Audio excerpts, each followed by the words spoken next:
अस्सलाम वालेकुम, मैं हूं अली शाह। तो जनाब मैं लेके आया हूं आपके लिए एक ताज़ा तरीन अपडेट जो स्टॉक मार्केट की सूरत हाल है उसके ऊपर, और उसके साथ साथ मेरे पास दो अच्छी खबरें हैं। एक एनर्जी सेक्टर का जो सर्कुलर डेट का इशू है उससे रिलेटेड है, और उसके साथ साथ दूसरी जो एक बैंक है उन्होंने डिविडेंड दिया है उसके ऊपर बात करेंगे। और इसके अलावा जो मैं बातचीत अक्सर करता होता हूँ, जो 20s में लोग हैं उनके लिए इन्वेस्टमेंट एडवाइस या 30s में या 40s में, जैसे कि लास्ट वीडियो में हमने बात की थी डिटेल में। इसके साथ साथ हमें कमेंट मसूल हुआ था कि 50s में जो लोग हैं वो क्या करें। तो आज की वीडियो में हम इसको भी एड्रेस करेंगे कि अगर आप 50s में हैं या इससे भी ज्यादा एज में हैं तो फिर आपने इन्वेस्टमेंट्स कैसे करनी है। तो इस वीडियो को एंड तक जरूर देखें।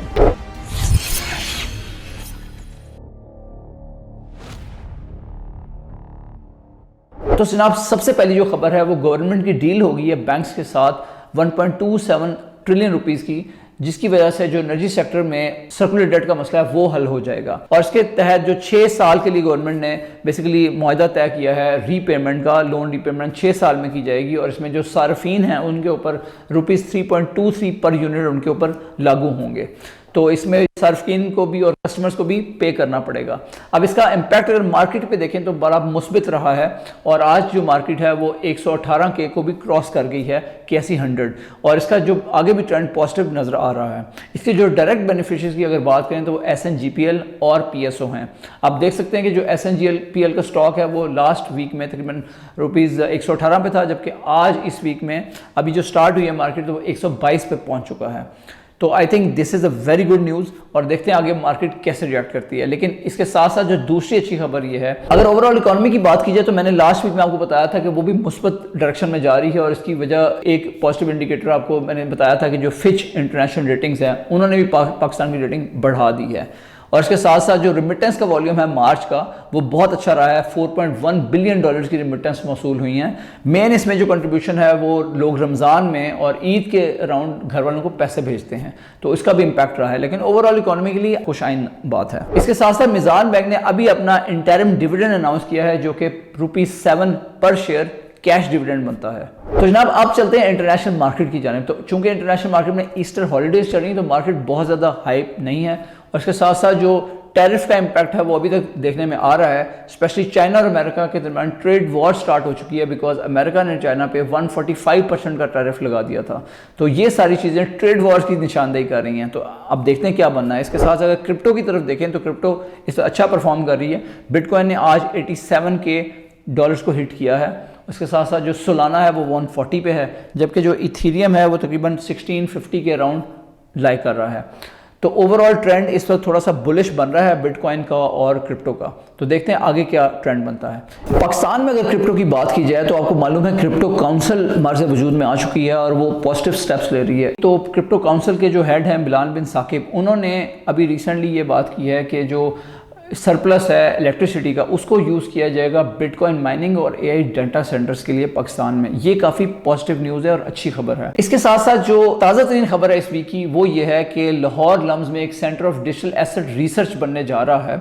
इसमें डॉक्टर मुनीब अली जो कि लम्स के लुमिनस भी हैं, और इसके साथ साथ जो स्टैक्स एक प्रोटोकॉल है Web 3.0 का उसके वो फाउंडर भी हैं।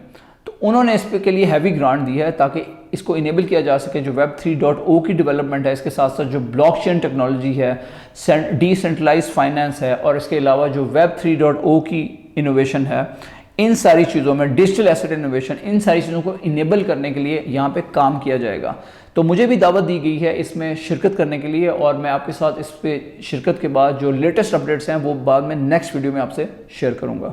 आइए चलते हैं अब क्वेश्चन आंसर की तरफ। तो लास्ट टाइम बड़ा ही अच्छा क्वेश्चन पूछा गया, एक भाई की तरफ से मौसूल हुआ जिन्होंने पूछा कि आपकी जो एडवाइस थी पिछली वीडियो में, जिसे आप यहाँ क्लिक करके देख सकते हैं, जिसमें मैंने काफ़ी ज़्यादा बात की कि 20s 30s में आपको क्या हैबिट्स बनानी चाहिए, कैसे लेके आना चाहिए डिसिप्लिन, ताकि आप अच्छी इन्वेस्टमेंट्स कर सकें, चादर देके पाँव कैसे फैलाने हैं ताकि आप लॉन्ग टर्म में सक्सेसफुल रह सकें, फाइनेंशियली स्टेबल हो सकें। तो उन्होंने पूछा ये है कि 50s में भी आपके ऑडियंस में लोग हैं। मैं अप्रिशिएट करता हूँ जी आपको, thank you very much for watching our channel. और इसके साथ साथ मैं आपके लिए स्पेसिफिकली इस वीडियो में बात करने जा रहा हूँ। तो आपके लिए जो मेरा मशवरा है वो ये है कि आपको बहुत ज़्यादा कॉशियस होना पड़ेगा, because the edge is not on your side, क्योंकि जो 20s 30s में होता है इनके पास काफ़ी ज़्यादा टाइम होता है डिसीजन मेकिंग का, काफ़ी रिस्क ले सकते हैं, लेकिन आपके केस में आपने बहुत ही रिस्क अवर्स होकर चलना है, कॉशियस होकर चलना है। तो आपकी जो नंबर 1 प्रायोरिटी होनी चाहिए वो रिस्क अवर्जन होनी चाहिए कि कैसे आप रिस्क को मिनिमाइज कर सकते हैं। तो आपको जो इन्वेस्टमेंट्स करनी है, नंबर 1 आपने पोर्टफोलियो क्रिएट करना है, आपने स्टॉक्स में कुछ इन्वेस्टमेंट्स करनी है, नंबर 2 आपने रियल एस्टेट में करनी है, और नंबर 3 आपने अगर जाना चाहते हैं क्रिप्टो में तो बहुत ही ध्यान से और सिर्फ जो स्टेबल कॉइन्स हैं जैसे बिटकॉइन है उसमें लगाएं। तो अगर हम बात करते हैं स्टॉक्स की, तो मैं आपको मशवरा ये दूंगा कि जो मिनिमम बिल्कुल म्यूचुअल फंड्स हैं या आपके जो मनी मार्केट फंड्स हैं आपको उसमें पैसे लगाने चाहिए जिसमें रिस्क मीडियम होता है या लो होता है। जो मनी मार्केट है उसके केस में रिस्क बिल्कुल लो होता है, जबकि जो म्यूचुअल फंड्स हैं उसके केस में जो रिस्क है वो मीडियम होता है। तो स्टॉक्स में बहुत ध्यान से चलें और ऐसे स्टॉक्स में ही सिर्फ इन्वेस्ट करें जिनकी अच्छे डिविडेंड्स एक्सपेक्टेड हो, जो लॉन्ग टर्म्स में आपको अच्छा डिविडेंड दे सकें। जैसा कि आप देख सकते हैं कि जो एफएफसी और ईफर्ट हैं फर्टिलाइजर्स के, इनको तवक्को ये की जा रही है कि इस साल में शायद इनका इतना अच्छा रिटर्न ना आए, लेकिन लॉन्ग टर्म में ये डिविडेंड के लिए बहुत अच्छे स्टॉक्स हैं। तो आपको ऐसे स्टॉक्स पिक करने चाहिए जो डिविडेंड के हिसाब से बहुत अच्छे हों। जब बात करते हैं रियल एस्टेट इन्वेस्टमेंट्स की, तो आपने बहुत ध्यान से इन्वेस्टमेंट्स करनी है, बेसिकली कॉशियसली पैसिमिस्टिक होकर आपने चलना है। यूजुअली लोग क्या करते हैं कि पाकिस्तान में बहुत सारे स्कैम्स पाए जाते हैं। अक्सर लोग जो 50-60s में जब रिटायरमेंट लेते हैं तो वो सेफ बेट खेलना चाह रहे होते हैं, वो ये चाह रहे होते हैं कि यार कहीं अपने पैसे इन्वेस्ट कर दें जहाँ से सेफली उनको रिटर्न आना शुरू हो जाए। इस चीज़ को एक्सप्लॉइट किया कई रियल एस्टेट डेवलपर्स ने। इनमें से मैं कईयों के नाम तो नहीं लूँगा, लेकिन इस्लामाबाद में कई ऐसे रियल एस्टेट डेवलपर्स एक्सपोज हुए जिन्होंने अभी प्रॉपर्टी एग्जिस्ट भी नहीं करती थी लेकिन उसकी मद में उन्होंने रेंट देना शुरू कर दिया। वो इतना लुक्रेटिव था कि लोगों ने धड़ाधड़ उसके ऊपर इन्वेस्टमेंट्स की। फॉर एग्जांपल एक ऑफर ऐसी थी कि 50 लाख रुपए डालें और इसके ऊपर 50,000 रुपया रेंट आपको इनकम आना शुरू हो जाएगी। ये चीज़ें शुरू में तो अट्रैक्टिव होती हैं और जैसे ही वो पैसे इन्वेस्ट करते हैं तो 2-4 महीने 6 महीने के लिए वो आपको पैसे देते भी हैं, फिर वो आपको पैसे देना बंद कर देते हैं। क्योंकि अगर तो मार्केट अच्छी जा रही है और ट्रेंड मार्केट का ऊपर का बन रहा हो और सेलिंग बाइंग हो रही हो तब तो आपको ये साइकिल चल सकता है। लेकिन अगर ये मार्केट के हालात ख़राब हो जाएं जैसे पिछले 2 से 3 साल में हुए थे रियल एस्टेट के, तो उसकी वजह से जो मार्केट का डाउन टर्न जब आया तो इन लोगों के पास पैसे बिल्कुल नहीं बचे। उन लोगों को इन्वेस्टमेंट्स जिन्होंने की थी उनको प्रॉफिट पे करने के या रेंट पे करने के।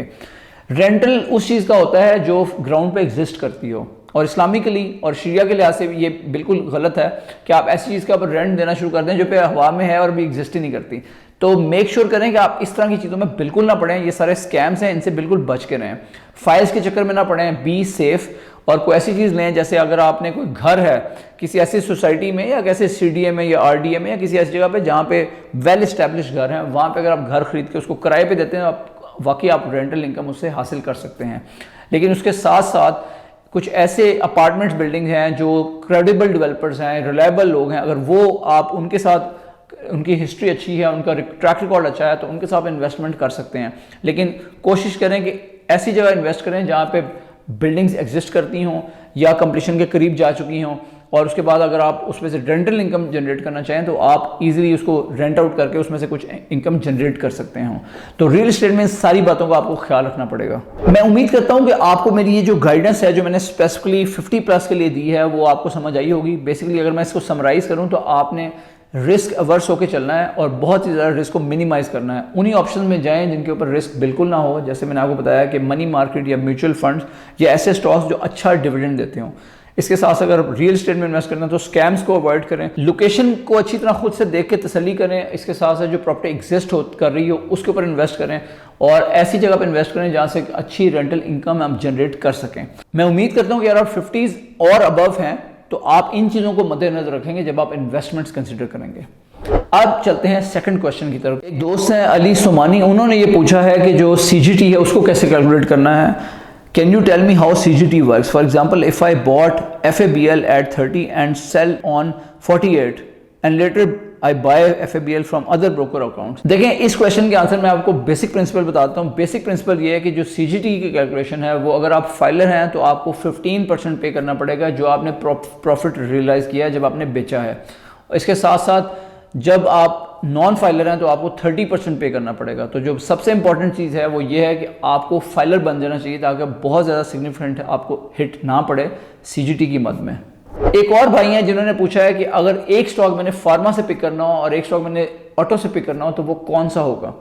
तो बेसिकली मैंने ये एक डिटेल वीडियो बनाई थी कि आपको स्टॉक पिक कैसे करना है। तो ये वीडियो मैं आपको लिंक दे रहा हूँ कमेंट्स में, ताकि आप उसको देख सकें। तो उसका बेनिफिट ये होगा कि आपको खुद से आना चाहिए कि आप स्टॉक कैसे पिक कर सकते हैं। मैंने आपको कई दफ़ा कहा कि मैं आपको मछली पकड़ के आपके मुंह में नहीं डालूंगा, बल्कि मैं आपको मछली पकड़ना सिखाऊंगा। सो इंपॉर्टेंट चीज़ ये है, you should be able to understand कि क्या फैक्टर्स हैं जिनकी वजह से आपने देखना है कि किसका डिविडेंड अच्छा है और कौन सा स्टॉक लॉन्ग टर्म के लिए अच्छा है, और इसके साथ साथ कौन सा शरिया कंप्लाइंट है।